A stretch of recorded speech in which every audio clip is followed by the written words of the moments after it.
चलिए सभी को नमस्कार। कैसे हैं आप लोग? आई होप आप सभी बहुत अच्छे होंगे। तो चलिए स्टार्ट करते हैं। चलिए, साइन टू थीटा, ध्यान दो भाई। फोर थीटा को टू इंटू टू थीटा हो गया। और यहाँ देखो, वन माइनस ये कॉस फोर थीटा जो है, इसको टू इंटू टू थीटा कह सकते हैं। ठीक। अब आप बताइए, ऊपर में साइन टू थीटा क्या होगा? टू साइन, ये अभी पूरा थीटा है मेरा। साइन टू थीटा क्या होता है? टू साइन थीटा और into cos theta divide by, ये मेरे पास वन माइनस वन माइनस ये कॉस टू थीटा हो जाएगा, one minus two sine square theta. ठीक है, बस थीटा की जगह टू थीटा यूज करना है।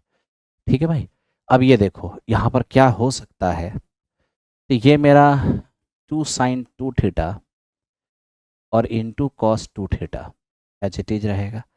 और नीचे वन, वन से वन तो जाएगा, माइनस माइनस प्लस हो जाएगा, two sine square two theta.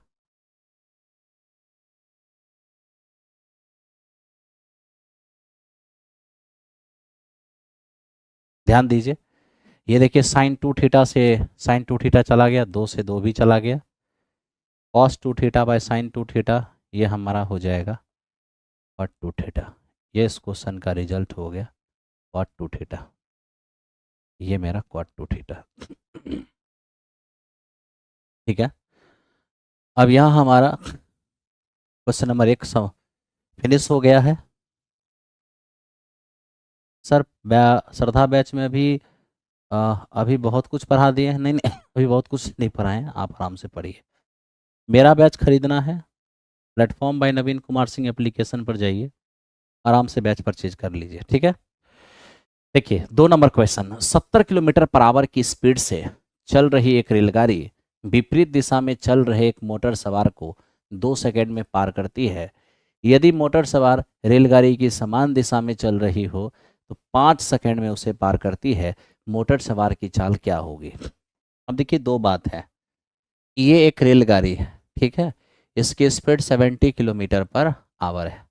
हमें कहता है कि एक मोटर कार, एक मोटर बाइक वाला जब अपोजिट डायरेक्शन में आ रहा है तो इसको 2 सेकंड में पार कर रहे हैं, और जब ये सेम डायरेक्शन में जा रहा है तो वैसी स्थिति में इसको 5 सेकंड में पार कर रहे हैं।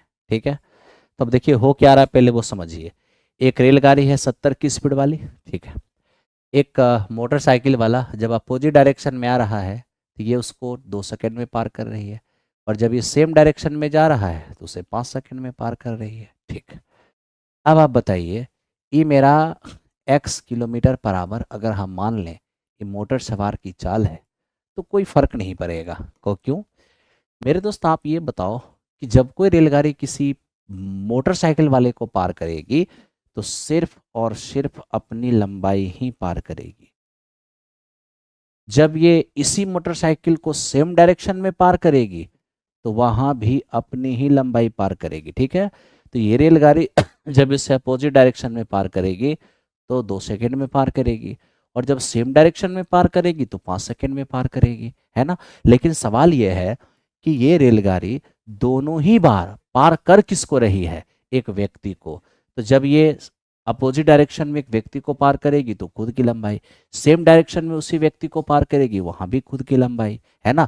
और ट्रेन के खुद की लंबाई तो आपस में बराबर ही होगी। चलिए, अपोजिट डायरेक्शन में जाएंगे तो 70 और इधर से x, यानी कि 70 प्लस x, ये स्पीड काम कर रहा होगा कितने देर तक? 2 सेकंड तक।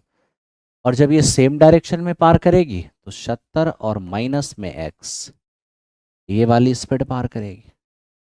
ठीक है। कितने सेकंड में? ये हमारा 5 सेकंड में। ठीक है। अब आप मेरे दोस्त क्या कर लीजिए, सबसे पहले ये बराबर हो गया। मुझे नहीं लगता है किसी कन्वर्जन की ज़रूरत है, क्यों? किलोमीटर पर आवर सेकंड से किलोमीटर पर आवर सेकंड तो मेरा चला ही गया। अब 2 से गुणा करेंगे 140 और प्लस में 2x, और बराबर ये हमारा हो गया 350, और माइनस में ही मेरा 5x। ठीक है, ठीक है, ध्यान दो मेरे दोस्त।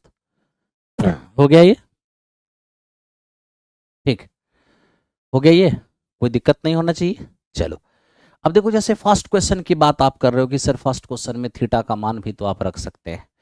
मेरे भाई मुझे ये बताओ, अगर हम थीटा का मान 0 डिग्री रख देते हैं, मान लिया जाए, तो आपका क्या होगा, ये 0 और बाय में 0, तो ये सीधा सीधा मेरा नॉट डिफाइन हो जाएगा। तो कॉट 0 डिग्री से तो नॉट डिफाइन यहाँ भी हो जाएगा, कॉट 0 डिग्री से नॉट डिफाइन यहाँ भी हो जाएगा। तो वैसे स्थिति में ये भी आंसर हो जाएगा, ये भी आंसर हो जाएगा, ये आपके लिए टेंशन का कारण बनेगा। या मान लीजिए आप 45 डिग्री डालते हैं तो ये हो जाएगा साइन 180। अब साइन 180 का मतलब क्या हो गया, 0। ठीक है, और ये हमारा कॉस 180। अब कॉस 180 क्या होगा, तो आप जैसे यहाँ पर कॉस 180 की बात करेंगे ना, तो कॉस 180 और प्लस 0 है, तो ये हो जाएगा माइनस कॉस 0 यानी -1। ये माइनस माइनस माइनस प्लस 0/2, इसका रिजल्ट 0 आ जाएगा। अब 180 डिग्री पर कौन 0 होगा, तब 180 डिग्री यहाँ रख 180 डिग्री यहाँ रखेंगे, है ना। तो 180 डिग्री यहाँ पर रखेंगे और यह 180 डिग्री यहाँ पर रखेंगे, मामला वहाँ पर जाके आपका फंसना शुरू हो जाएगा, है ना। तो इसलिए मेरे दोस्त मैंने कहा कि ये सब काम मत करो। लेकिन अगर आप में से कोई इसको और छोटा करना चाहेगा, तो यहाँ पे थीटा का मान 15 डिग्री और यहाँ भी 15 डिग्री अगर यूज़ करते हो मान लो, तो ऊपर में आपका क्या हो जाएगा, साइन 60 हो जाएगा, नीचे में हो जाएगा 1 माइनस ये मेरे दोस्त आपका कॉस 60। ठीक है, तो वैसी स्थिति में ये हमारा √3/2 हो जाएगा और ये 1 माइनस 1/2 हो जाएगा। फाइनली देखने जाओगे 2 से 2 खत्म, ये हमारा √3 हो जाएगा। अब देखो 15 डिग्री डालने से कहाँ √3 होता है, यहाँ तो आपका नहीं होगा। 15 डिग्री डालोगे, 15 दूनी 30, ठीक है, तो यहाँ पर कॉट 30 हमारा √3 हो जाएगा और ये 15 दूनी 30, ये हमारा 1/√3 हो जाएगा। वैसे स्थिति में ये आंसर नहीं जाएगा, ये मेरा आंसर जाएगा। लेकिन मेरा कहना वो नहीं है, आप 15 डिग्री रखिए, आप 30 डिग्री रखिए, हम वो नहीं चाहते हैं। हमारा कहना सिंपल सा है कि जब ये फॉर्मूला से इजीली बन जा रहा है, इतना क्या दिमाग लगाना। मान लो कि उस समय 15 डिग्री हिट नहीं किया दिमाग में, अगर दोबारा तिबारा चेक करना पड़ गया तब तो तकलीफें बढ़ जाएगी। लेकिन चलिए 15 डिग्री रखने से अगर एक ही बार में क्लिक कर गया तो काम कर जाइए, कोई दिक्कत नहीं है।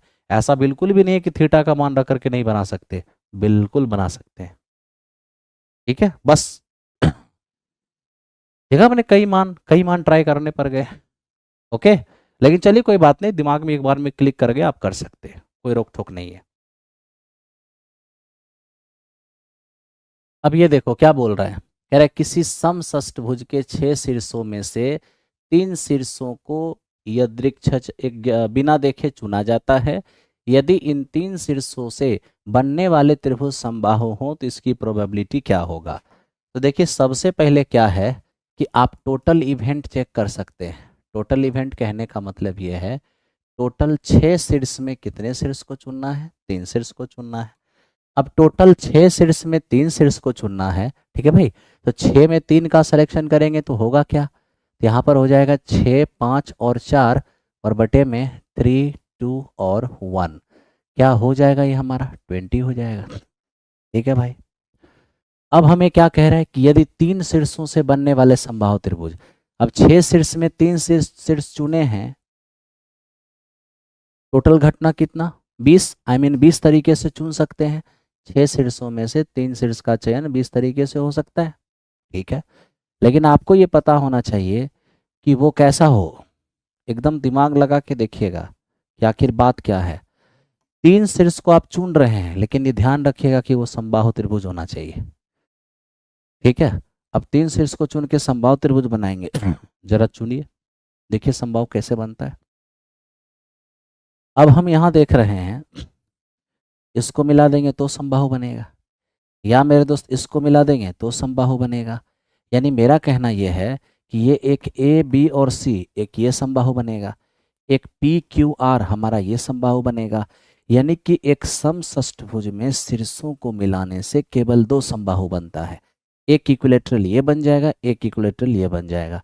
यानी कि मेरे अनुकूल इवेंट कितने हैं, 2 हैं। ठीक है, तो हमें यही तो कहा था कि 3 शीर्ष को चुनिए, बताइए समबाहु त्रिभुज बनने की प्रोबेबिलिटी क्या होगा। तो प्रोबेबिलिटी कहा है समबाहु त्रिभुज बनने की क्या होगा, तो किसी रेगुलर हेक्सागन में समषष्ठभुज में शीर्ष को मिलाने से केवल 2 ही समबाहु बनते हैं। बाकी 6 में से 3 शीर्षों का सिलेक्शन करने का टोटल तरीका कितना है? 20। ठीक है, तो हमारा प्रोबेबिलिटी क्या हो जाएगा? 1/10। तो इस क्वेश्चन का आंसर हमारा हो गया 1/10। अब आप में से जिनका भी 1/10 आ रहा होगा बिल्कुल सही रहा होगा।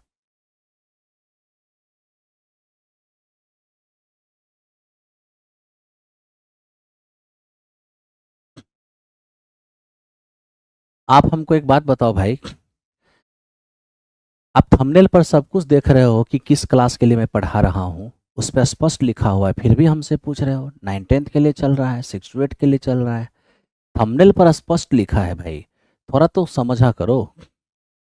देखो, a+3b का मान 12 है और ab का मान 9 है, तो a-3b का मान क्या होगा? ये तो स्पष्ट हमें यहाँ पे दिख रहा है क्या, कि हम इसको 9 × 1 कर देंगे तो 9 हो जाएगा है, और यहाँ पर 9, b का मान 1 रख देंगे तो 9 3 हमारा 12 हो जाएगा। तो अब समस्याएं यहाँ पर ये है कि a का मान हमारा 9 है और b का मान हमारा 1 है। 9 में से 3 जाएगा तो कितना हो जाएगा? 6 हो जाएगा। यानी ये इस क्वेश्चन का आंसर हो गया। ठीक है भाई, ये हो गया इस क्वेश्चन का आंसर। ओके, चलो अब बढ़ते हैं नेक्स्ट क्वेश्चन पे। अब ये क्या है, इसको थोड़ा फोकस किया जाए। कहता है कि दो स्पर्श रेखाएं P और PB बाहरी बिंदु P से O सेंटर वाले वृत्त पर खींची गई है। OAB अगर 30 डिग्री है तो APB का मान क्या होगा? देखिए थोड़ा।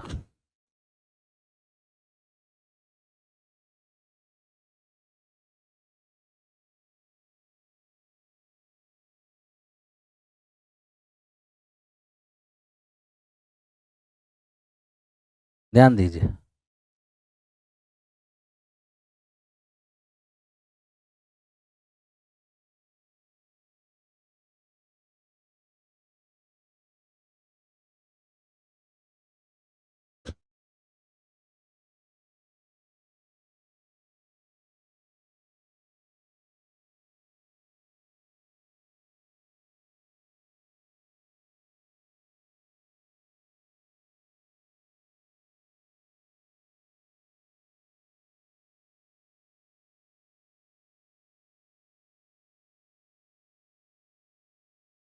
यहाँ ध्यान दीजिए।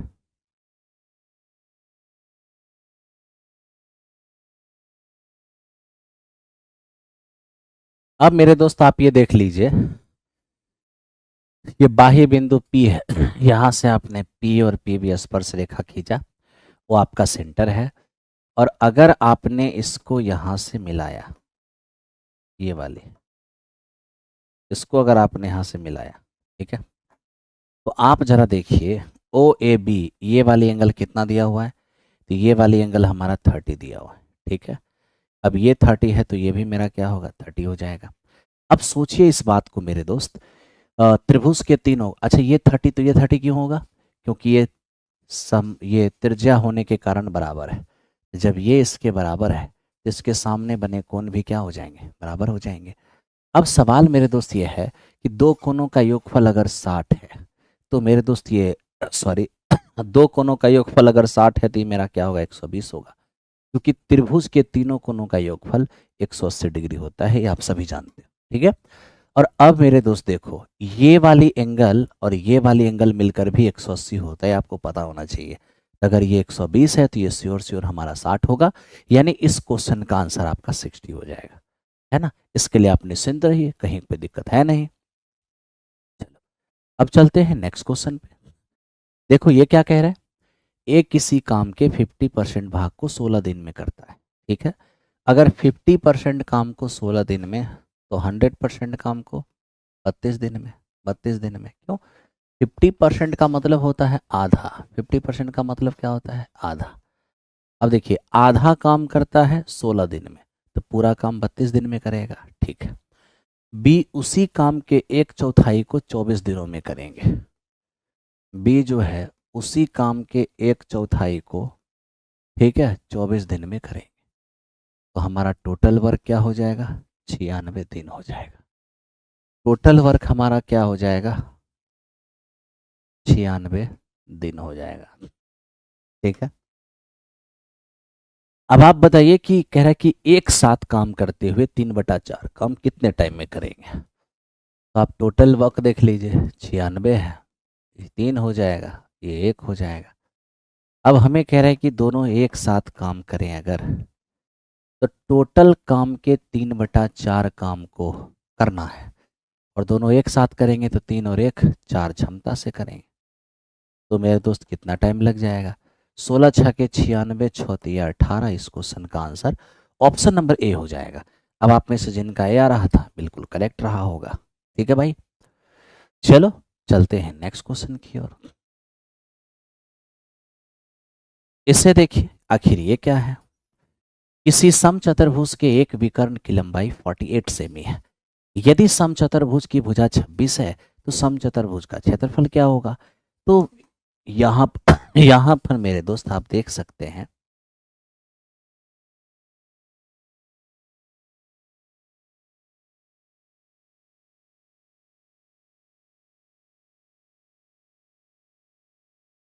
एक समचतुर्भुज है। ठीक, अब देखिए समचतुर्भुज का एक विकर्ण है 48, इसका ये एक डायगोनल है, इसका ये दूसरा डायगोनल है। समचतुर्भुज का दोनों विकर्ण, समचतुर्भुज का दोनों विकर्ण ये मेरे दोस्त एक दूसरे को 90 डिग्री पर बाइसेक्ट करते हैं। तो जो विकर्ण 48 है वो हमारा 24 और 24 हो जाएगा। ठीक है, और हमारा इसका साइड जो है ये 26 और 26 हो जाएगा। ठीक, अब आप देखिए ये मेरा 26, ये मेरा 24, ट्रिपलेट से तो ये कितना हो जाएगा 10, 10 24 26 ट्रिपलेट होता है। ये 10 तो मेरा ये भी 10 हो जाएगा। ठीक है दोस्त, अब कह रहे हैं समचतुर्भुज का एरिया क्या होगा। समचतुर्भुज का एरिया 1/2 d1 इंटू d2। तो 1/2 d1 कितना 48, d2 कितना ये हमारा 20, ये हो जाएगा 480, ये 480 हो जाएगा। कोई दिक्कत आपको नहीं होना चाहिए। ठीक है, क्वेश्चन नंबर 4 में ए और बी तीन तीन ले तो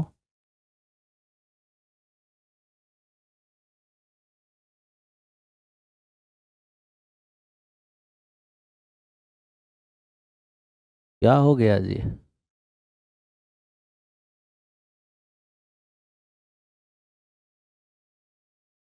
हैं,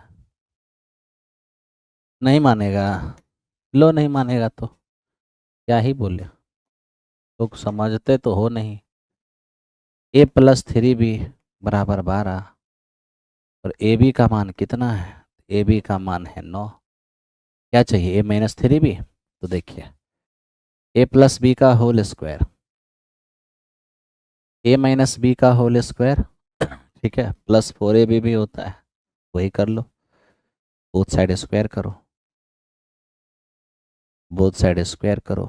ऐसे में नहीं समझोगे तो बोथ साइड स्क्वायर करो, तो क्या होगा a+b का होल स्क्वायर, a-b का होल स्क्वायर +4a और b बराबर ये कितने 144। तो देखो a-3b का होल स्क्वायर प्लस ये हो जाएगा 12, और इसका मान है 9, 144।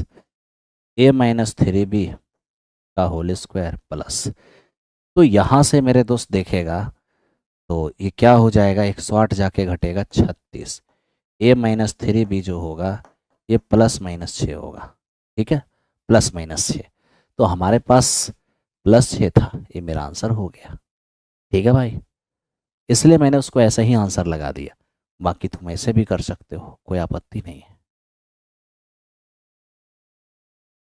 ठीक है भाई, आप ऐसे भी कर सकते हो।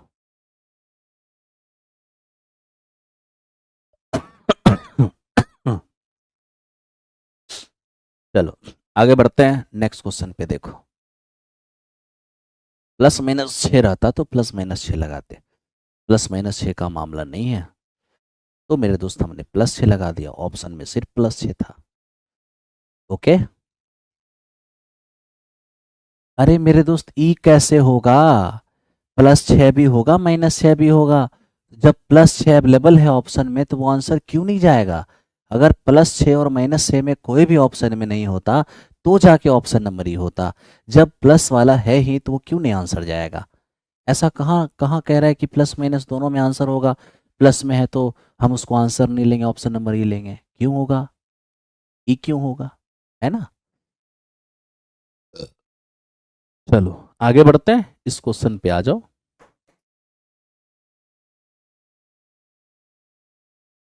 एक अनाज व्यापारी के पास चावल के 100 बैग हैं। इनमें से 40% भाग पर कुछ बैग बेचे, बाकी बैग 20% भाग पर बेचे।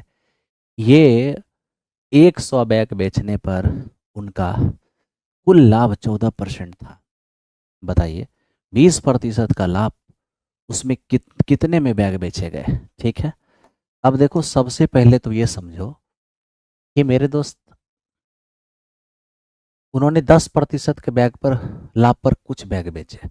अब 100 बैग उसके पास टोटल है, ठीक है, ये 100 बैग्स है। इसमें 10% की प्रॉफिट पर कुछ बैग को बेचा गया, ओके। बाकी को 20% की प्रॉफिट पर बेचा गया, कुछ को 10 पर, कुछ को 20 पर। लेकिन जब ओवरऑल प्रॉफिट देखा गया तो केवल 14% की प्रॉफिट नजर आई। तो 100 में से कुछ बैग को 10 के लाभ पर, कुछ को 20 के लाभ पर, लेकिन दोनों पर कंबाइंड रूप से 14% का लाभ नजर आया।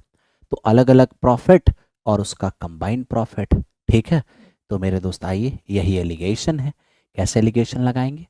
इन दोनों का डिफरेंस यहाँ पर और इन दोनों का डिफरेंस यहाँ पर, यानी ये हमारे पास क्या हो जाएगा? 3:2, ठीक है, 3:2। अब आप ये देखिए, ये 3 है और ये 2 है। ये क्या है? 10% के लाभ पर बेचा गया बैग।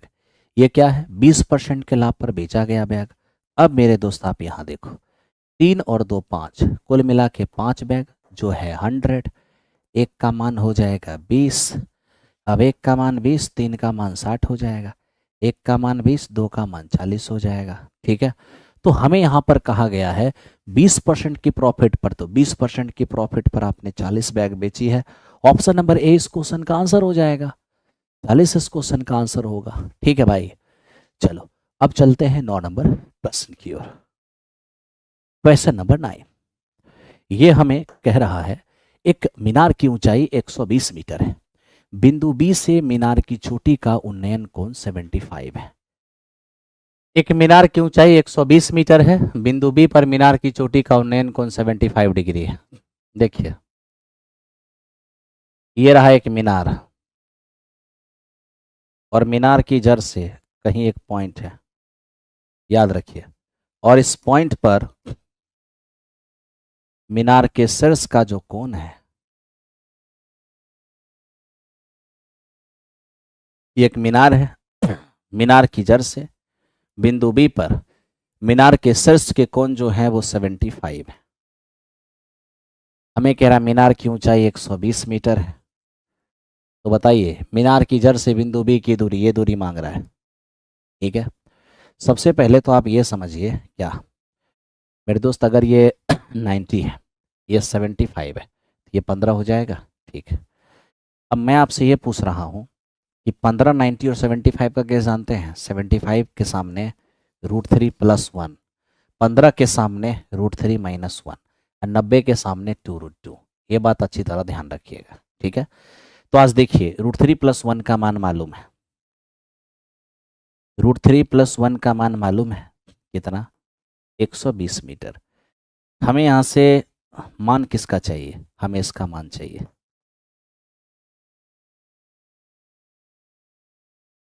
इसका मान इतना, तो एक का मान 120 बटे ये √3 + 1, ठीक है। इसका मान इतना, तो एक का मान इतना बटा इतना, तो √3 - 1 का मान क्या होगा?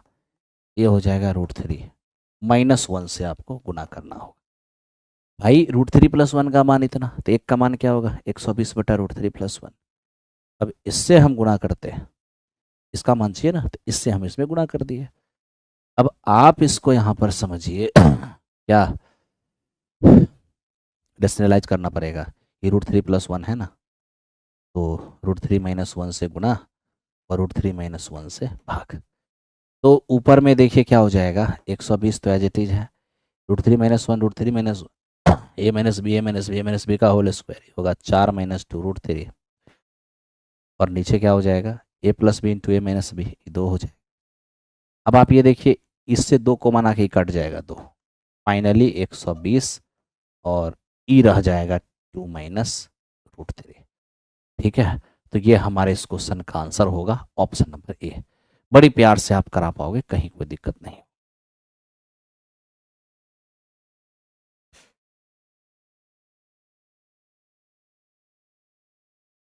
ठीक है,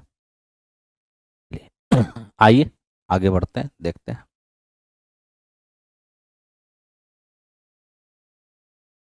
ए, बी और सी 30, 40 और 60 घंटे में भर सकते हैं। ए, बी और सी, ए 30, बी कितना 40, सी कितना 60। ए 30 घंटा, बी 40 घंटा, सी 60 घंटा। ठीक है, अब आप यहाँ देखिए, ए, बी और सी इतना इतना घंटा हम भर सकता है, तीनों ये भरने वाले हैं। बाकी टैंक की कैपेसिटी है कितना, तो टैंक की कैपेसिटी है इन तीनों का एलसीएम, इन तीनों का एलसीएम हो जाएगा 120। 30 घंटे में 120, 1 घंटे में 4। ठीक है, 40 घंटे में 120, 1 घंटे में 3, 60 घंटे में 120, 1 घंटे में 2। ठीक है, अब सवाल यहाँ ये है कि हम तीनों की एक एक अलग अलग कैपेसिटी हम जान गए। अब हमें ये पता है कि तीनों पाइप ए, बी और सी को एक ही दिन क्रमशः सुबह 7 बजे, 8 बजे और 10 बजे, ठीक है, 8, 7, 8 और 10 बजे चालू किया गया। अब आप यहां देखिए, ध्यान से देखिएगा, सुबह में 7 बजे ए को स्टार्ट किया गया, जब मेरे दोस्त 8 बजा तो बी को भी स्टार्ट कर दिए, ए स्टार्ट था ही, बी को भी कर दिए, और जब मेरे दोस्त 10 बजा ए भी तो था ही, सी को भी स्टार्ट कर दिए। ओके, अब आप देखिए 7 से 8 के बीच में 1 घंटा ए अकेले चला, 4 भरा होगा।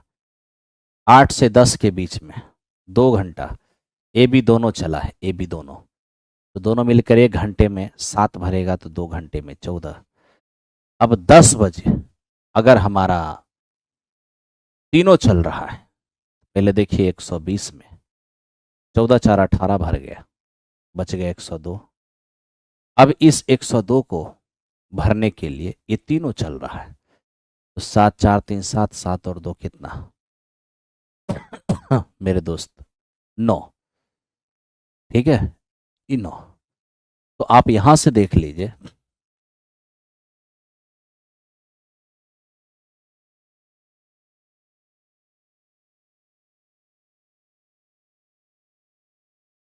ये हो जाएगा 51,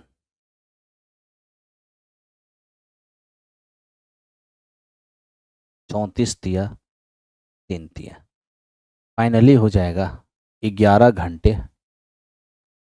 34/3 का मतलब क्या होता है, 11 घंटे 20 मिनट। 11 घंटे 20 मिनट, तो मुझे ही बताइए 11 घंटे 20 मिनट कब, 10 बजे के बाद।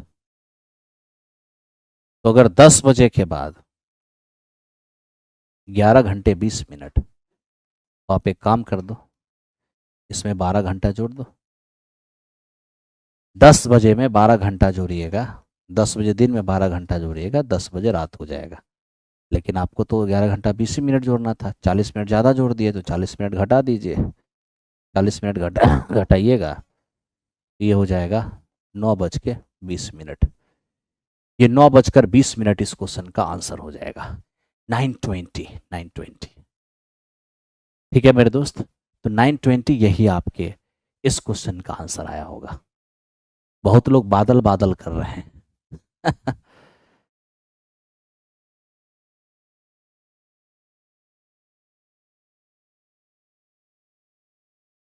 हो गया। नेक्स्ट, इस पर आइए। घन के किनारों की लंबाइयों का योगफल एक वर्ग के परिधि के आधे के बराबर है। यदि घन के आयतन का संख्यात्मक मान वर्ग के क्षेत्रफल के संख्यात्मक मान के 1/6 के बराबर है, तो वर्ग की एक भुजा की लंबाई कितनी होगी? आप पहले इस चीज को समझिए।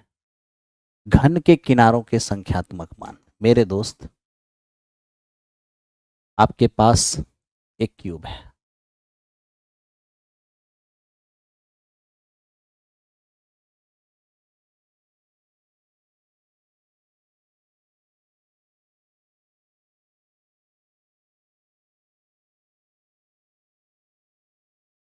ठीक है,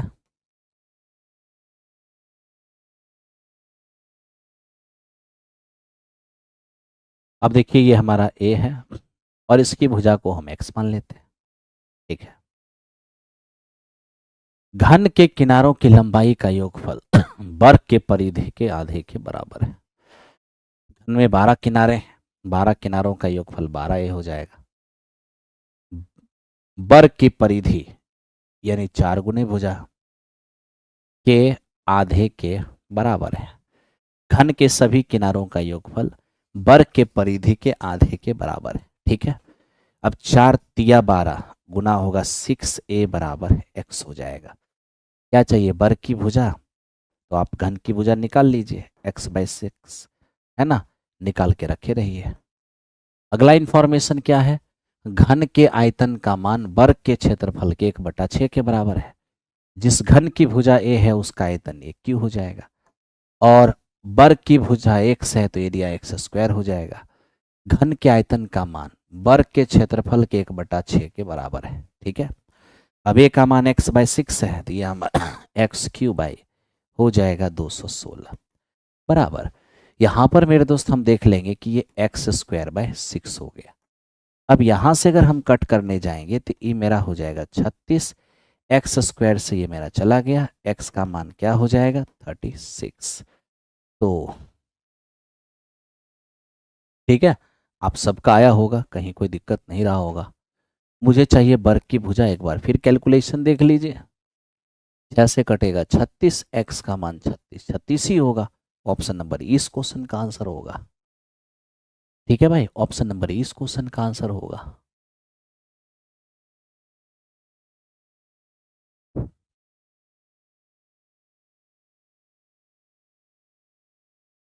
हो गया होगा।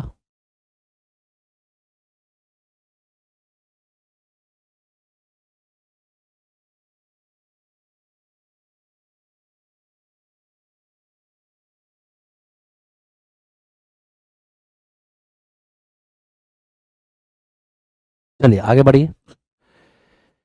यदि समीकरण ax² plus bx plus c बराबर 0 का एक मूल दूसरे का 2.5 गुना है, तो निम्नलिखित में से कौन सा सत्य है? इन तीनों वैल्यू में से कौन सत्य है? मैं आपको एक चीज बताता हूं। क्या? जब कह दिया है कि एक रूट जो है वो दूसरे का 2.5 गुना है, जब एक रूट दूसरे का 2.5 गुना है, एक रूट को 2 मान लीजिए, और 2 का अगर आप 2.5 गुना करने जाएंगे तो 2 का 2.5 गुना क्या हो जाएगा? 5 हो जाएगा। ठीक है, अब यहाँ देखिए, एक रूट हमारे पास 2 है, उसका 2.5 गुना दूसरा रूट क्या हो जाएगा? तो दूसरा रूट हमारे पास 5 हो जाएगा। ठीक है भाई, अब आप मुझे ही बताइए कि एक रूट दूसरे का 2.5 गुना है, एक को हम 2 मान लिए तो इसका 2.5 गुना ही 5 हो तो सकता है। क्यों माने? तो क्वेश्चन को आसानी से सॉल्व करने के लिए। ठीक है, एक को 2 मान लिए, 2.5 गुना 5 हो गया। अब यहाँ एक समीकरण निकाल लीजिए, x² माइनस मूलों का योगफल इंटू एक्स और प्लस मूलों का गुणनफल 10 बराबर 0। अब इसी का कंपैरिजन जो दिया हुआ है समीकरण ax² और प्लस में bx और प्लस c बराबर 0, आप कंपैरिजन कर लीजिए।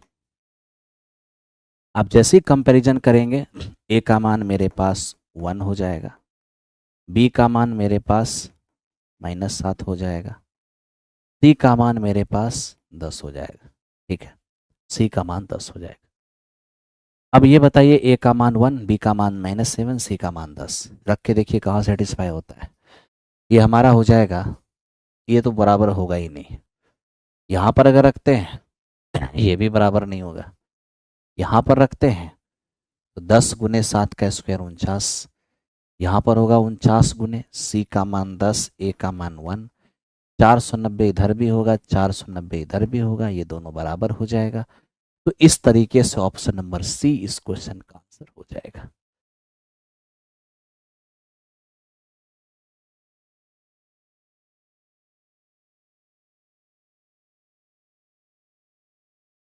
सर इग्नोर इग्नोर मार रहे हैं क्या? अरे क्या हुआ यार, क्या समस्या है? हैं? अरे मुझे, अरे हम क्यों इग्नोर मारेंगे यार? हैं? यही सब तुम लोग का समस्या है। अरे ये सब चीज के लिए वैकेंसी कब आएगी, कोर्स में कितना सीट रहेगा, कोई पहले कैसे बता सकता है यार? पहले कोई कैसे बता सकता है ये बताओ मुझे।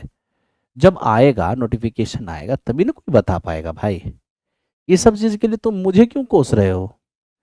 मैं एक शिक्षक हूँ, मेरा काम सिर्फ पढ़ाना है, मैं पढ़ा ही सकता हूँ ना। इसके अलावा मेरे बस में क्या है मुझे बताओ? हैं? पढ़ाने दो भाई। Sine by one 1 + cos, 1 + cos pi में साइन बराबर 4/√3। अब ये देखिए, हम देख रहे हैं थीटा का मान 0 से बड़ा और 90 से छोटा। तो बताओ 10 + sec की पावर -1 का मान क्या होगा? मेरे दोस्त देखो, हर हमेशा एक चीज ध्यान रखना, अगर ये 0 से बड़ा और 90 से छोटा है, ठीक है, तो इतना श्योर रखो कि थीटा पर अगर ये एडजस्ट होगा, अगर ये थीटा पे एडजस्ट होगा तो श्योर श्योर या तो 30 डिग्री होगा, या तो 45 होगा, या तो 60 होगा। 45 हम इसलिए हटा दे रहे हैं क्योंकि उसमें √3 का कोई चांसेस दिखता नहीं है। तो मतलब 30 और 60 में से कोई एक होगा, तो किसी एक को चेक कर लो। चलो 60 को ही पहले चेक कर लेते हैं, और 30 को भी चेक करेंगे, 30 नहीं होगा तो 60 कंफर्म होगा। तो चलो ना एक को चेक कर लेते हैं। साइन 60 हमारा क्या होगा? √3/2। और ये 1 + cos 60 हो जाएगा 1/2, plus 1 + cos b। Cos B का मान कितना? तो आप कॉस थीटा, थीटा हमारा 60 है, 1/2 हो जाएगा, और साइन 60 हमारा √3/2 हो जाएगा, और बराबर कितने? ये 4/√3 हो जाएगा।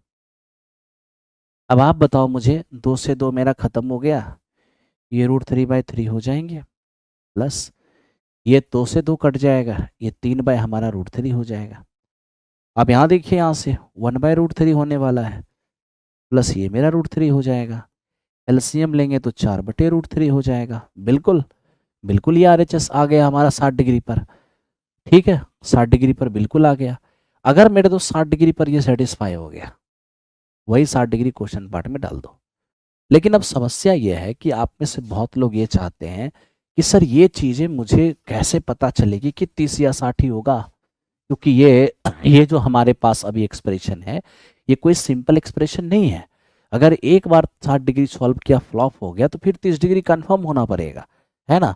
तो इसके लिए कोई ऐसा तरीका बताओ कि एक ही बार में सटीकता से बैठ जाए, एक ही बार में पहुंच जाए।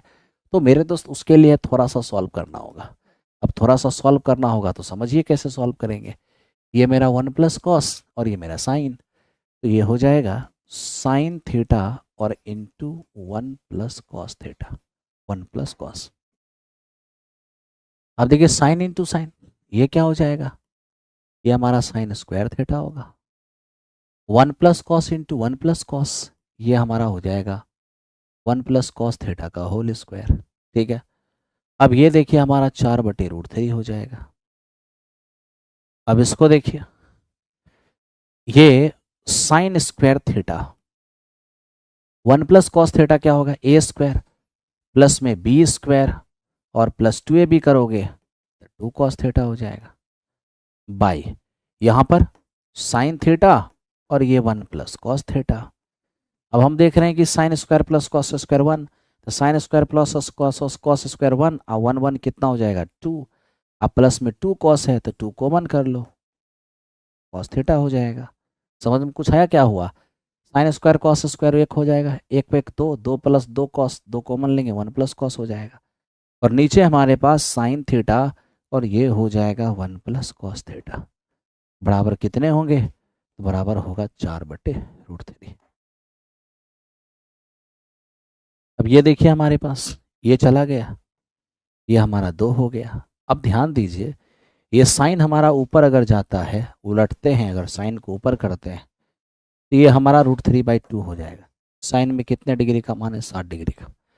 अब यही 60 डिग्री आपको क्वेश्चन में डालना है, तो क्वेश्चन में डालोगे तो क्वेश्चन है क्या, क्वेश्चन एक्चुअल में हमारे पास है sec theta plus ten theta और इसकी पावर -1। ठीक है, अब ये देखो पावर -1 का मतलब है कि नीचे, तो ये हमारा हो जाएगा सेक 60 और प्लस में टेन 60 है ना, तो ये हमारा 2 हो गया, ये हमारा √3 हो गया। रेशनलाइज करेंगे तो 2 - √3 हो जाएगा। ये इस क्वेश्चन का आंसर हो गया, ये इस क्वेश्चन का आंसर हो गया।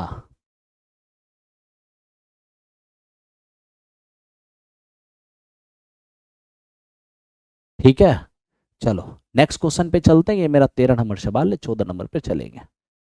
तो मैंने आपको बेसिक से भी बताया, एंगल पुट करके भी बताया, नहीं डाला गया है महाभारत बैच में, ठीक है।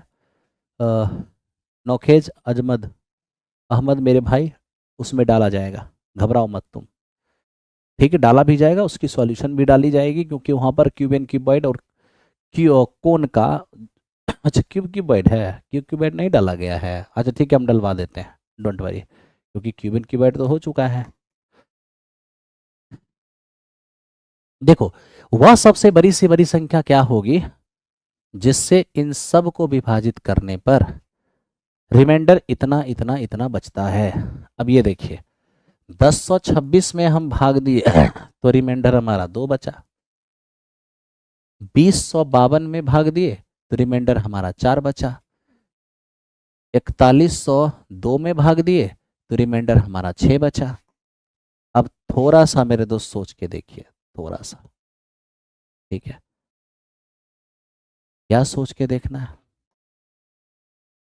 अब देखिए, इसमें भाग दी ये रिमाइंडर, इसमें भाग दी ये रिमाइंडर, और मेरे दोस्त इसमें भाग दी ये रिमाइंडर। वो बड़ी से बड़ी संख्या जिससे इसमें भाग दी ये रिमाइंडर, इसमें भाग दी ये रिमाइंडर, इसमें भाग दी ये रिमाइंडर। ध्यान रखो, रिमाइंडर कब बचता है, जब भाग लगने से ज्यादा रहता है। तो यहाँ 2 रिमाइंडर इसलिए बचा है क्योंकि ये भाग लगने से 2 ज्यादा है, ये भाग लगने से 4 ज्यादा है, ये भाग लगने से 6 ज्यादा है।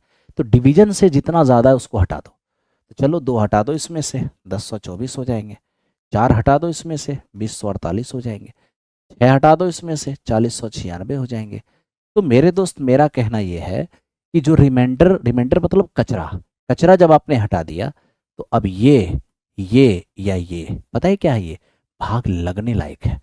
तो मेरे दोस्त, अगर ये भाग लगने लायक है, दिमाग लगाना, यदि ये भाग लगने लायक है, तो आप इतना मेरे दोस्त कंफर्म हो जाओ कि यदि अब भाग लगेगा इन तीनों में, किससे, वो बड़ी से बड़ी संख्या से, तो जो बड़ी से बड़ी संख्या इन तीनों को विभाजित करेगी वो इनका एचसीएफ होगा।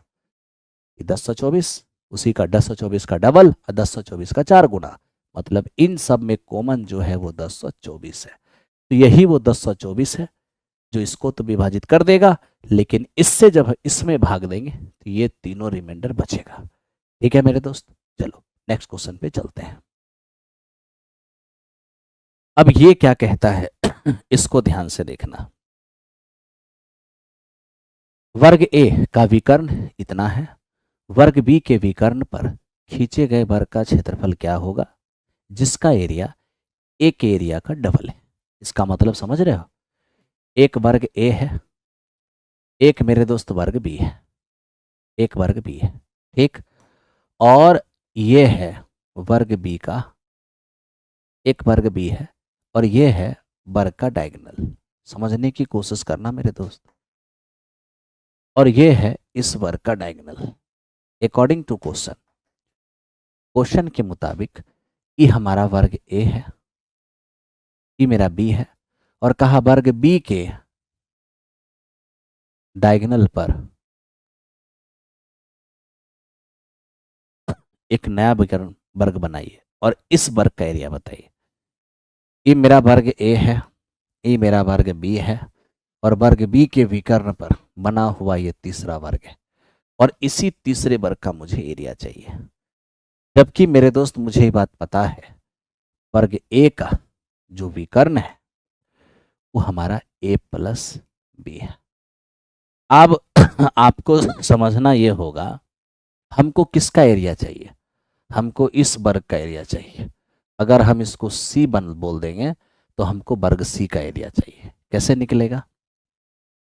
स्पष्ट क्वेश्चन में लिखा है वर्ग ए का डायगोनल ए प्लस बी है। वर्ग बी के डायगोनल पर बने वर्ग का एरिया क्या होगा? अगर बी का एरिया ए के एरिया का डबल है। आपको एक और बात पता होना चाहिए, क्या? वर्ग का क्षेत्रफल, वर्ग का क्षेत्रफल साइड स्क्वायर, और जब वर्ग का क्षेत्रफल साइड स्क्वायर है, ठीक है दोस्त, तो आपको एक और बात पता होना चाहिए कि सिर्फ साइड स्क्वायर ही नहीं, सिर्फ साइड स्क्वायर ही नहीं, विकर्ण का स्क्वायर बटा दो भी, विकर्ण का स्क्वायर बटा दो भी, ये भी वर्ग का क्षेत्रफल है। ठीक है, चलिए। तो एट फर्स्ट आप सबसे पहले बी का एरिया ए के एरिया का डबल है। ठीक है, एक काम करो मेरे दोस्त, वर्ग बी के विकर्ण को डी मान लो। ठीक है, तो वर्ग बी का एरिया क्या होगा? विकर्ण का स्क्वायर बटा दो। वर्ग ए का एरिया क्या होगा? विकर्ण का स्क्वायर और बटा दो। ठीक है, वर्ग बी का एरिया विकर्ण का स्क्वायर बटा दो, वर्ग ए का एरिया विकर्ण का स्क्वायर बटा दो। क्या क्वेश्चन में लिखा है कि बी का एरिया ए के एरिया का डबल है, तो बी का एरिया जो है वो ए के एरिया के दुगुने के बराबर है। ठीक है भाई, बिल्कुल। अब मेरे दोस्त आप मुझे बताओ, ये दो से दो तो आपका खत्म हो गया। ठीक है, ये 2 इंटू ए प्लस बी का होल स्क्वायर, आखिर ये है क्या? D square. और आप सच पूछो तो ये डी स्क्वायर क्या है? तो कहोगे सर ये डी, तो डी तो इस वर्ग की भुजा है, और डी स्क्वायर करेंगे तो इस वर्ग का एरिया आ जाएगा।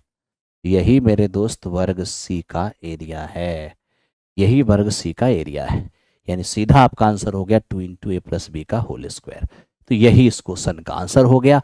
बड़ा आराम से आपने बना लिया, कोई दिक्कत आपको नहीं होगा। ठीक है, चलो आगे बढ़ते हैं, आगे बढ़ जाए।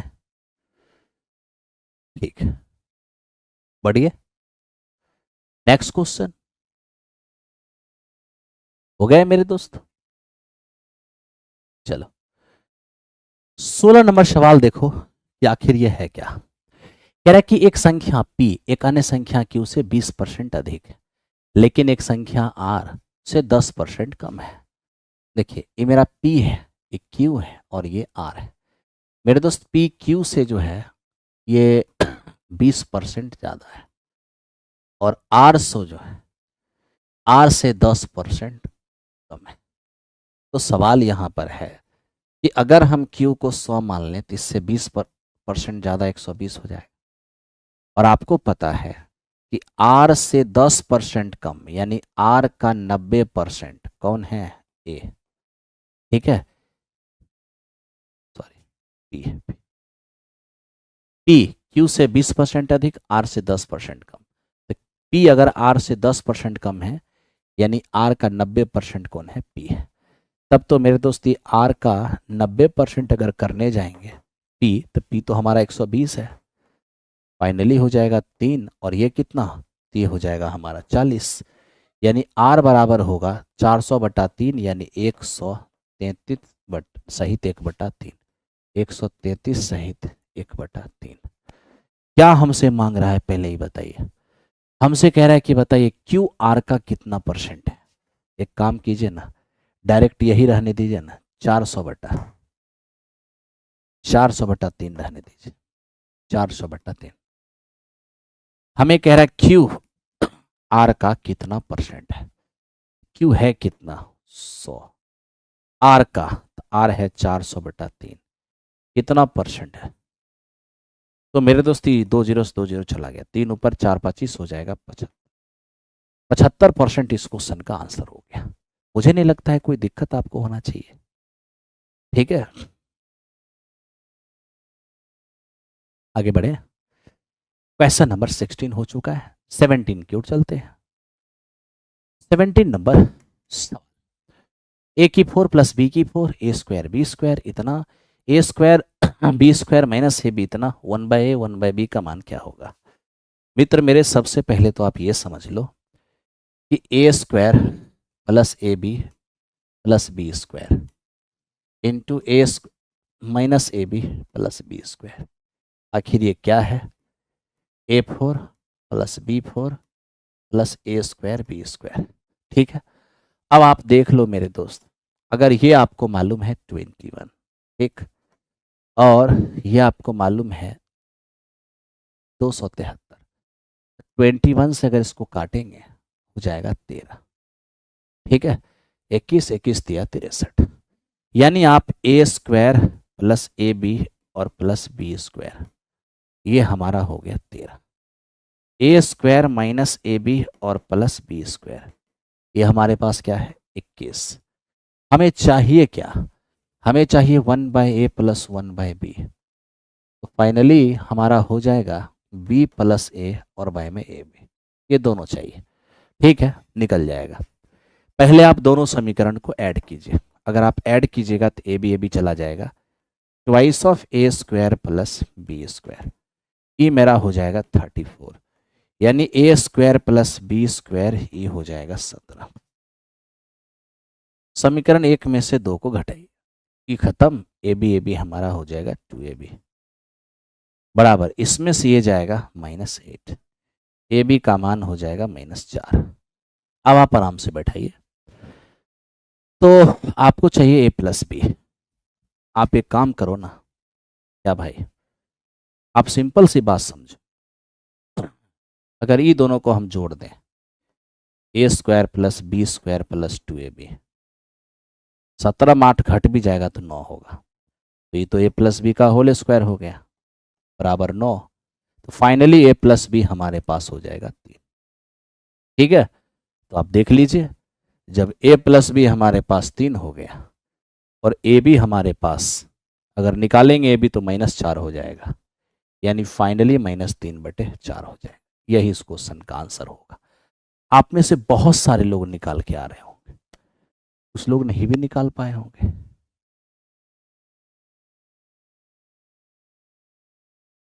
महाभारत बैच ज्वाइन कर लीजिए जिनको रिवीजन करना है, जिनको नया बैच चाहिए श्रद्धा बैच ले लीजिए। ठीक है,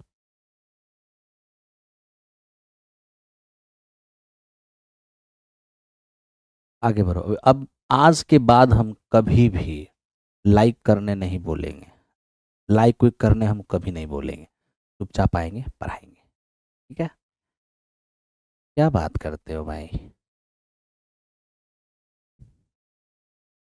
एक हाथ से मोहब्बत होता है, एक हाथ से मोहब्बत अगर करेगा ना तो हमेशा एक तरफा प्यार समझता है ना, हमेशा अधूरा रह जाता है। चलो ध्यान दो, कैसे ले ऑनलाइन क्लास, प्लेटफॉर्म बाय नवीन कुमार सिंह एप्लीकेशन पर जाइए और ज्वाइन कर जाइए।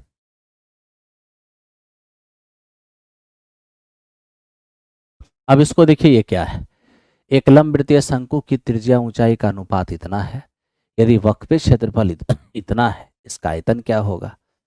अब ये देखिए कि त्रिज्या और ऊंचाई का अनुपात जो है ये हमारे पास 1 ये हमारा 2.4 हो जाएगा। ठीक है, और अब यहां से डेसिमल हटा देंगे, ये मेरा 10 होगा। 1:12/5, इधर हमारा 5 हो जाएगा, इधर मेरा 12 हो जाएगा, अगर हम अनुपात की राशि को x मान लें।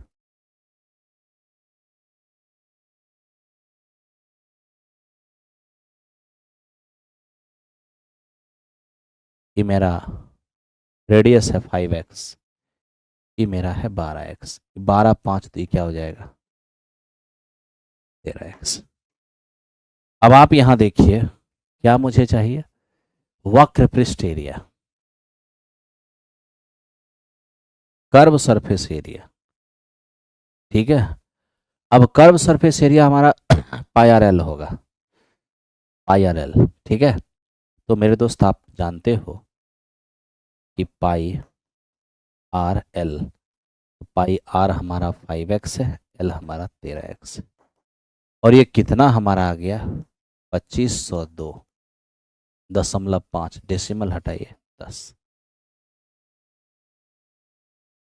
अब इधर देखिए आप,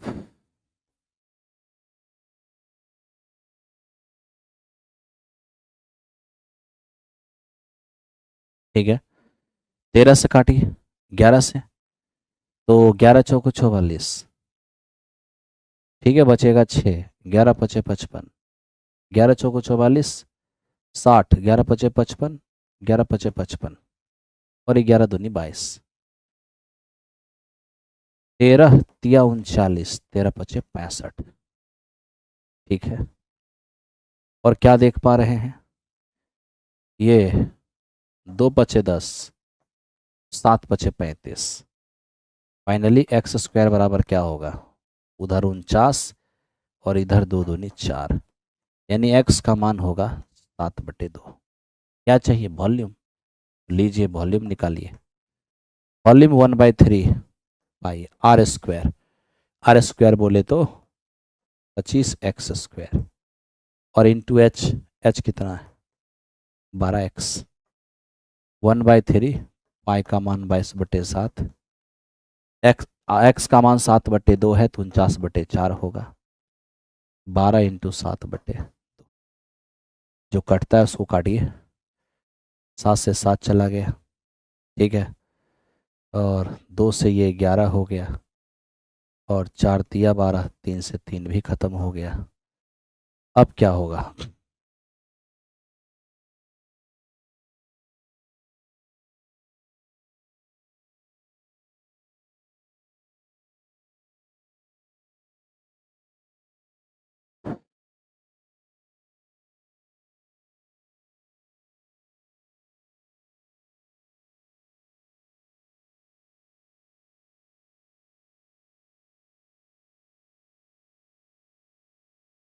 आई आर स्क्वायर, आर का मान 5 है, 5 का स्क्वायर 25 हो गया, और एच, एच हमारे पास 12x है,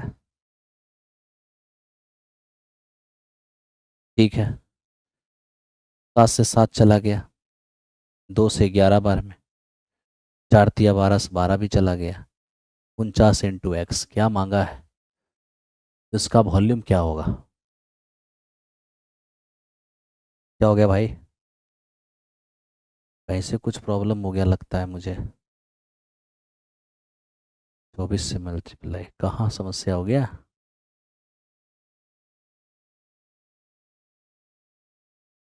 एक बार चेक कर लेते हैं, एक बार यहाँ चेक कर लो, वक्रपृष्ठ एरिया, ठीक है, ओहो हो, यहाँ पे प्रॉब्लम हो गया मेरे दोस्त, क्या, ये 1/3 पाई का मान 22/7, ये 25 छूट गया था, है ना 25, एक्स का मान 7/2 तो 49/4 हो जाएगा, 12 इंटू एक्स का मान 7/4 हो जाएगा, सॉरी 7/2 हो जाएगा। चलो अब कैलकुलेट करो, कैलकुलेट करोगे तो ये 11 हो जाएगा, 4 तिया 12 से मेरा 12 चला जाएगा, 7 से 7 चला गया, फाइनली अब देखने जाएंगे तो होना क्या है, 25 से कम 25, 25 और 2 27, और गुना करेंगे इसको 49 से, 4 दूनी 8, 5 13, ये आंसर होगा, ऑप्शन नंबर 20 क्वेश्चन का आंसर हो जाएगा, बहुत खतरनाक था।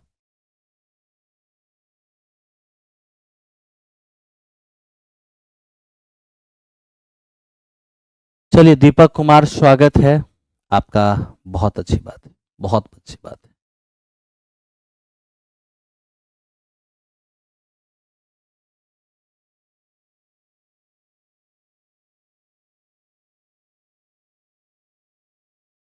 नेक्स्ट, अब इसको देखो, ये क्या है, ये मेरे दोस्त बॉड मास है। अब बॉड मास को कैसे सॉल्व करोगे, आपको पता है कि बॉड मास जो है वो भी बॉड मास होता है, ये पेनिकुलम ब्रैकेट जिसको आप बार का साइन बोलते हैं, ठीक है, बार साइन, ये बार साइन है, और ये वेनिकुलम ब्रैकेट कर बोलते हैं इसको, लेकिन इसका मीनिंग है बार। ठीक है, इसका मीनिंग क्या है? बार साइन। जैसे 2 और -3 बार का साइन रहता है ना, तो -1 करते हैं।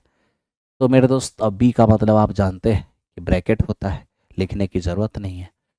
उसके बाद ऑफ, फिर डिवीजन, मल्टीप्लिकेशन, एडिशन और सब्ट्रैक्शन।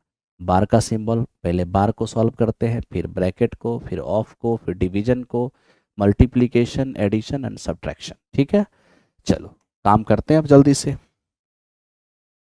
पहले तो ऑफ वाला का प्रोसेस कर दो। ये वाला ऑफ का प्रोसेस अभी तो हो नहीं सकता, ये वाली ऑफ हो जाएगा। ठीक है, तो ये हमारा क्या हो जाएगा? 4 दूनी 8 हो जाएगा।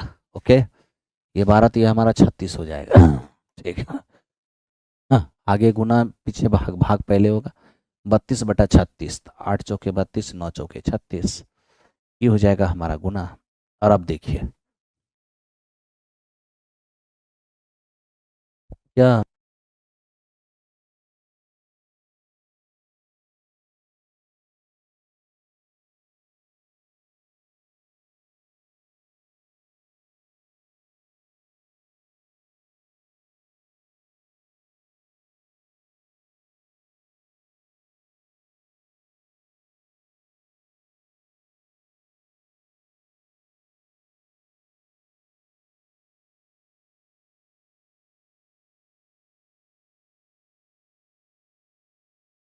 8/9। ठीक है, अब ये देखो दोस्त मेरे, ये क्या हो जाएगा? सबसे पहले 15 में 12 गया, ब्रैकेट पहले, तो ये 3/9, 1/3। तो भाई ये जो मेरा है ना, ये पूरा 1/3 हो जाएगा। 5 में से 1/3 जाएगा, 15 में से 1 गया 14, ये हो जाएगा 14/3। और ये ऑफ, ये कितना हो जाएगा? 3/7 प्लस 4 और माइनस, ये क्या होगा? 8/8 कितना? ये मेरा 1 हो जाएगा। अब आप ये देखिए मेरे दोस्त, एट फर्स्ट यहाँ पर क्या होने वाला है? 3 से 3 जाने वाला है, 7 दूनी 14 हो जाएगा, 16/9 हो जाएगा। और 4 में से 1 गया तो 3 हो जाएगा। यहाँ पे 9 रहेगा, 16 + 27 यानी कि 43, 9 चौको 36, ये हमारा हो जाएगा 7। तो इस तरह से इस क्वेश्चन का आंसर हमारा ऑप्शन नंबर सी हो जाएगा। ठीक है, सी। चलिए आगे चलते हैं नेक्स्ट क्वेश्चन पे। अब मेरे दोस्त इसको समझो अच्छे से, ये क्या है? हमें कहता है त्रिभुज एबीसी में भुजा बीसी पर डी एक ऐसा बिंदु है कि एडीसी बराबर बीएसी। अब आप समझिए इसको थोड़ा सा। देखिए एट फर्स्ट है क्या? एबीसी हमारे पास एक त्रिभुज है, एबीसी हमारा एक त्रिभुज है। बीसी पर कहीं एक पॉइंट हमारा डी है। ठीक है, आप ए से डी को मिला दीजिए। अब बताइए एडीसी जो है वो बीएसी के बराबर है। एडीसी ये वाली एंगल, बीएसी ये वाली एंगल के बराबर है। ठीक है भाई, अब क्या कहा? सी ए बराबर 12, तो लीजिए सी ए का मान 12 है, सी डी हमारा 8 है, 8 हो गया। हमें चाहिए क्या? सी बी, ये पूरा बी सी चाहिए।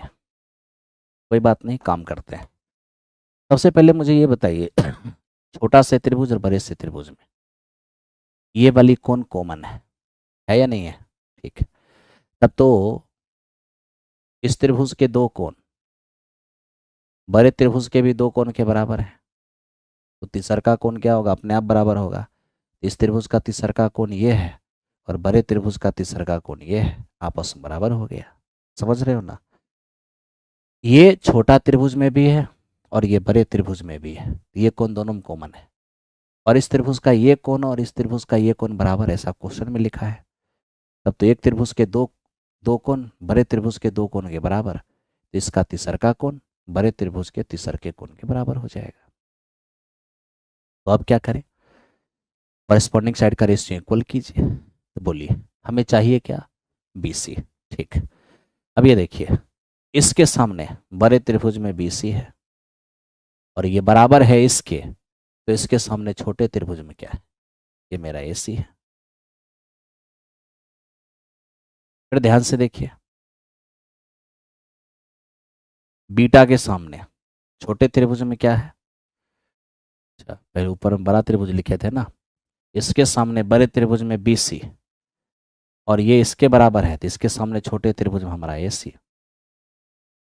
तो इसके सामने बड़े त्रिभुज में ये मेरा AC है, और बीटा के सामने छोटे त्रिभुज में ये मेरा DC है। बराबर हो जाएगा। पता है आपको, एक बार बड़े त्रिभुज के भुजा को ऊपर रख दिए तो हमेशा बड़े त्रिभुज का ही भुजा ऊपर रहे, इसलिए बड़ा त्रिभुज में इसके सामने BC, और ये एंगल छोटे के इस एंगल के बराबर है, तो इसके सामने छोटे त्रिभुज में AC। बीटा के सामने बड़े त्रिभुज में AC, और बीटा के सामने छोटे त्रिभुज में DC। बस AC को बराबर कीजिए BC। AC कितना है? 12। अब ये बताइए कि AC रियल में क्या है मेरा? 12। तो DC क्या हो जाएगा? तो DC मेरा 8 हो जाएगा। फाइनली BC हमारा हो जाएगा 18। इस क्वेश्चन का हमारा रिजल्ट हो जाएगा 18। बच्चों के लिए कोई क्लास रेगुलर कब से होगी? वेरी सून, वेरी सून होगी मेरे दोस्त, वेरी सून।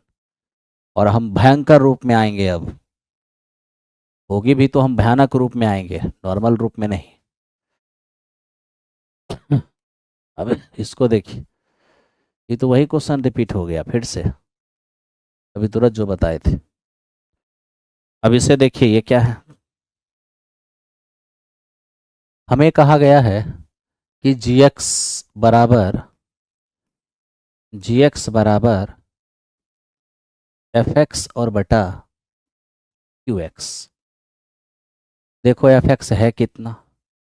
x³ माइनस 27 यानी 3 का क्यूब, और बटा qx ये मेरा x² प्लस 3x और प्लस में 9। AQ माइनस BQ क्या हो जाएगा? a minus B, A² minus AB plus B², sorry AQ minus BQ, A minus B into A² plus AB plus B², और नीचे क्या है? x² प्लस 3x और प्लस 9। अब आप इसको देखो मेरे दोस्त, ये मेरा कट गया, x माइनस 3, x माइनस 3 हो गया।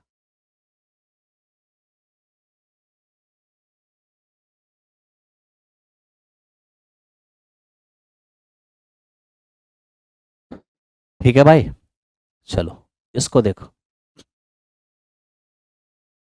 सेक square by cosec square, very simple. एक काम करो, 45 डिग्री पुट कर दो, नॉर्मल है क्योंकि आंसर कांस्टेंट में है और आंसर डिजिट में है और क्वेश्चन वेरिएबल में है। 45 मारो, बताओ।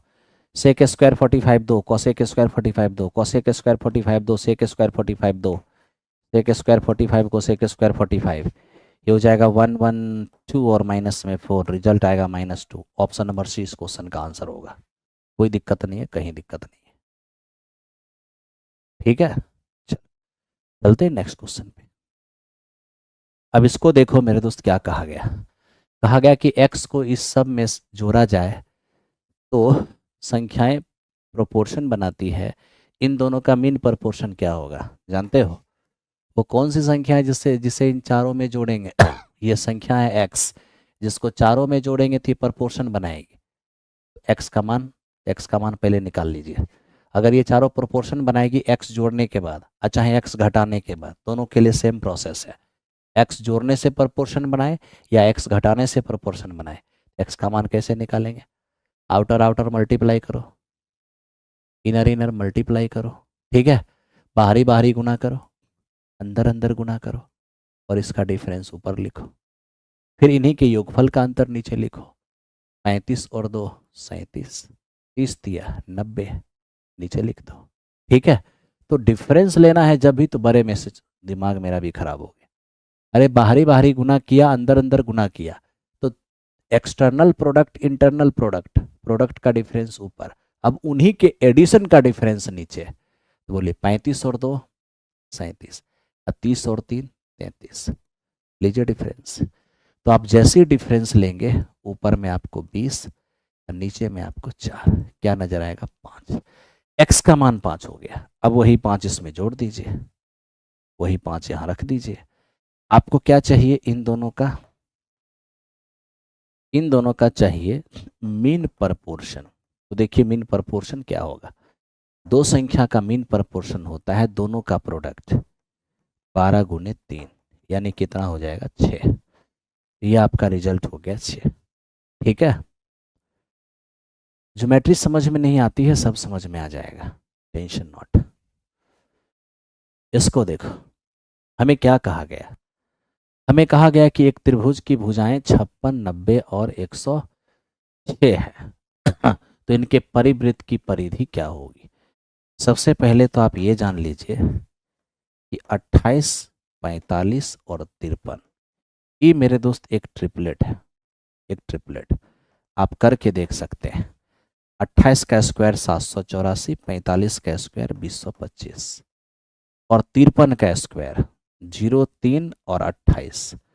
इधर जोड़िए मेरे दोस्त 9, 8 2 10, 7 1 8 और 2, ये मेरे दोस्त बराबर हो जाएगा LHS बराबर RHS। पता मैंने क्या किया, इस सब को आधा कर दिया और आधा करके देखा, क्योंकि आधा करने के बाद पाइथागोरस स्क्वायर करना आसान था, इसलिए मैंने पहले आधा किया। आधा करके देखा तो दो छोटे के स्क्वायर का योग बड़े के स्क्वायर के बराबर है, यानी कि ये ट्रिपलेट है। अगर मेरे दोस्त ई हमारा ट्रिपलेट है तो इतना श्योर हो जाइए कि मेरे दोस्त इसका डबल भी ट्रिपलेट ही होगा। और यदि ये ट्रिपलेट है, यदि ये ट्रिपलेट है, इसका मतलब ये समकोण त्रिभुज है, समकोण त्रिभुज। और मेरे दोस्त अगर ये हमारा राइट एंगल ट्रायंगल है तो इतना तो आप श्योर हो जाइए कि ये हमारे पास 56, ये हमारे पास 90, ये 56, ये मेरा 90 है, ये मेरा 106 सेमी है। ठीक है, 106 सेमी। इसके परिवृत्त की परिधि क्या होगी?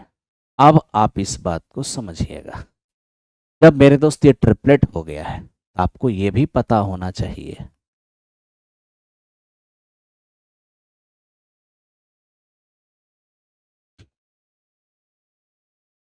ठीक है, समझिए बात को। तो ये परिवृत्त का जो सेंटर होगा वो कर्ण का मध्य बिंदु होगा। यहाँ सरकम रेडियस क्या हो जाएगा 53। ठीक, मुझे क्या चाहिए परिधि, कोई भी वृत्त होगा परिधि 2 पाई ही होगा, यानी 106 पाई। तो 106 पाई इस क्वेश्चन का रिजल्ट हो जाएगा। उम्मीद है आपको समझ में आया होगा। श्रद्धा बैच कितना में है? वही 1000-1200 के आसपास, मतलब 1000 रुपये के आसपास ही मेरा कोई भी बैच रहता है, उससे ज़्यादा का नहीं रहता है। ठीक है, चलो आगे बढ़ो।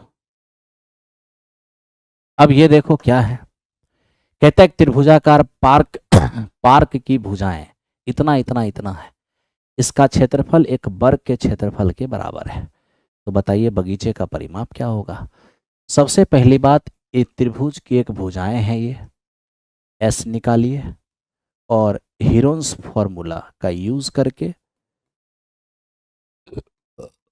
इस हीरोन्स फॉर्मूला का यूज करके आप एरिया निकाल लीजिए। तो आप देखिए आपका जो एरिया आने वाला है ये मेरे दोस्त 9√110 आने वाला है।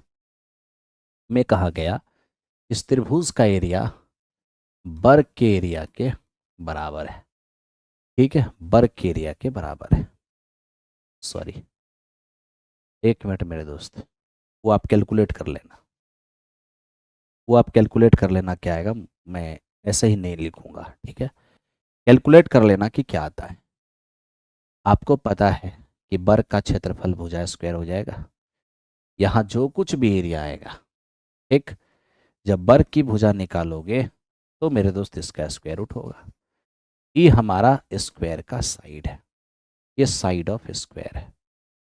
और आपसे क्या मांगा है? स्क्वायर का पेरीमीटर, स्क्वायर का परिमाप। परिमाप 4 गुने भुजा होता है, 4 गुने भुजा ए का मान है।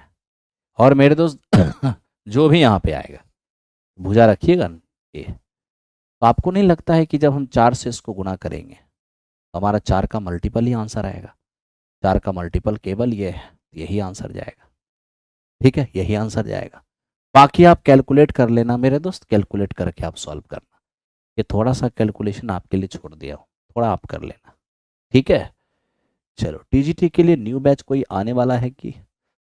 टीजीटी के लिए श्रद्धा बैच आप ज्वाइन कर लो मेरे दोस्त, कोई दिक्कत नहीं होना है। अब ये देखो, एक्स रुपए की एक राशि उधार ली गई, इसको 35,280 रुपए के 2 इक्वल इंस्टॉलमेंट में वार्षिक भुगतान किया गया। अगर ब्याज की दर 5% थी तो बताइए एक्स का मान क्या होगा, और संयोजन भी कैसा है, वार्षिक है। सबसे पहले 5% का मतलब क्या होता है, 1/20। ये मेरा प्रिंसिपल है और ये मेरा अमाउंट है।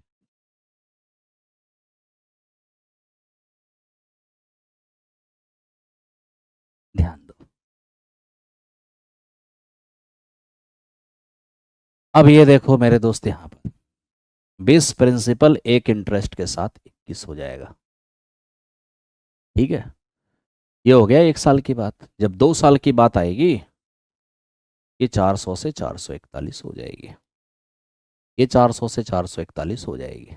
ठीक है, अब हमें चूंकि कहा है, देखो 1 साल में पावर 1, 2 साल में पावर 2, हमें कहा इंस्टॉलमेंट इक्वल होना चाहिए। अगर ये मेरा 441 है तो ये भी मेरा 441 होगा, यानी इसको 21 से मल्टीप्लाई कर दो। इधर 21 से करोगे, इधर भी 21 से हो जाएगा, तो ये आपका क्या हो जाएगा, ये हो जाएगा 420।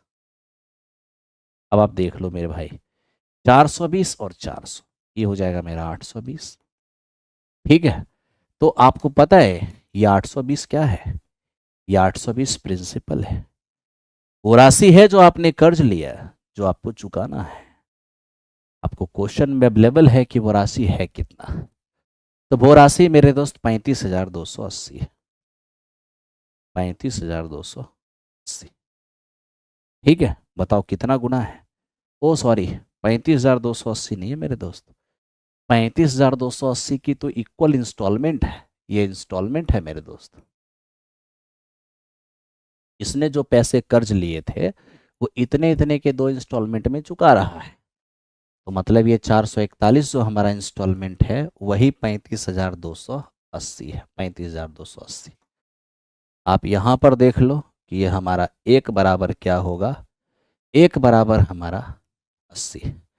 जब एक का मान 80 हो गया तो बताइए 820, 820 इंटू 80, मतलब समझ रहा है, इंस्टॉलमेंट अगर 80 गुना है तो प्रिंसिपल भी 80 गुना होगा। 8 दूनी 16, 64, 65,600, ये इस क्वेश्चन का आंसर हो जाएगा, कोई समस्या नहीं है। हाँ, टीजीटी का ऑफलाइन बैच आने वाला है, वेरी सुन बैच आने वाला है, डोंट वरी। अब दोस्त मेरे ये देखो, ये क्वेश्चन क्या है मेरा, इसको भी समझने की कोशिश करो।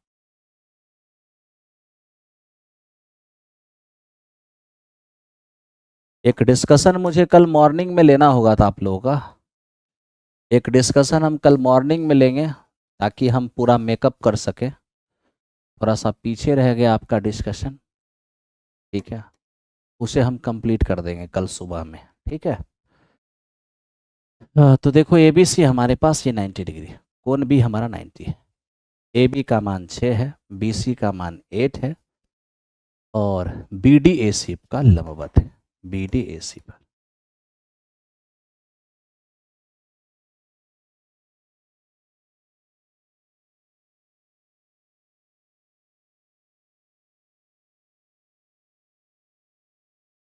बी डी ए सी पर लंबवत है। ठीक है, अब पहले तो ये समझ लो एक कंडीशन सिंपल सा, A B square by B C square, similarity से आ रहा है, ये दोनों को सिमिलर करने से ये रूल आ जाएगा। ठीक है, इसको पूरे को, इसको पूरे को, A B square by B C square बराबर ए डी बटा डी सी, ए डी और बटा डी सी। सिंपल सा ये रिजल्ट ध्यान रखना। ठीक है, 6 का स्क्वायर कितना, 36, 8 का स्क्वायर कितना, 64, ये A D by D C. अब देखो एडी और डीसी जो हो जाएगा ये 9 और 16 हो जाएगा,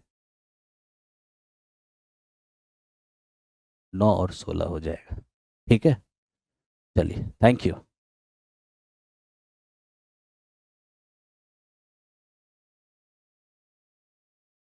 अब इसको देख लो ये क्या है, बेलनाकार खंभे का व्यास इतना है, इसकी ऊंचाई इतना है, पेंटिंग की लागत इतना है, और पेंटिंग करना कहाँ है, वक्र पृष्ठ एरिया पर। तो वक्र पृष्ठ एरिया क्या होता है, 2πr/h ही होता है। तो 2π का मान 22/7, आर कितना है, व्यास 75 है, तो त्रिज्या हो जाएगा 75/2, और इंटू एच है 5.6 मीटर। तो 5.6 मीटर का मतलब ये हो गया 560 सेमी। ठीक है, और रेट हम तो यही कहेंगे कि मीटर को मीटर में रहने दो। क्यों ऐसा, इसीलिए क्या कि रेट दिया है मीटर में, तो 75 सेमी को भी मीटर में बदलो तो 0.75 मीटर हो जाएगा, आधा करोगे व्यास तो ये त्रिज्या हो जाएगा, यानी 0.75 मीटर और बाई 2 यही मेरा त्रिज्या होगा। तो 2πr/h, एच हमारा है 5.6 मीटर, ये हो जाएगा मेरा एरिया। अब इसको रेट से गुना करो, 15 रुपये प्रति मीटर स्क्वायर, 15 रुपये प्रति मीटर स्क्वायर, 15 रुपये प्रति मीटर स्क्वायर। ठीक है, रेट से मल्टीप्लाई कर दो, जो भी आपका आंसर आ जाए, 98 आंसर आ जाएगा। ठीक है, चलो तो आज हम लास्ट क्वेश्चन लेंगे मेरे दोस्त इसके बाद, और कल इस पर हम विशेष विचार करेंगे। कल सुबह में एक क्लास लेकर के इसका 10 क्वेश्चन और आज वाले सेट का 30 क्वेश्चन, 50 क्वेश्चन का डिस्कशन हम कल मॉर्निंग में कर देंगे। ठीक ना, चलिए तो लास्ट क्वेश्चन है, दो संख्याओं का समांतर माध्य उनके गुणोत्तर माध्य से 2 ज्यादा है और गुणोत्तर माध्य हरात्मक माध्य से 1.6 ज्यादा है। तो सबसे पहले AM, ये हो गया मेरा GM, और ये हो गया मेरा HM। अब आपको समझ में आना चाहिए कि AM क्या होता है, दो संख्या का M AB/2 होता है, GM क्या होता है, √AB होता है, HM क्या होता है, 2AB/A+B होता है। ठीक है, आइए आपके पास ऑप्शन है 16/4, तो पहले इसी को आजमा लेते हैं। 16×4 20, 20 का आधा 10 हो जाएगा, 16×4 64, वर्गमूल 8 हो जाएगा। ये 16×4 64, यहाँ देख लीजिए 2 × 16 × 4, और बेटा ये मेरा A+B है, A+B है, तो मेरे दोस्त 16×4 20 हो जाएगा, यहाँ से काटेंगे 10, 6.4 हो जाएगा। देखिए AM जो है वो GM से 2 ज़्यादा है, हो गया, और GM HM से 1.6 ज़्यादा है, ये भी सेटिस्फाई हो गया, यही इस क्वेश्चन का आंसर हो गया।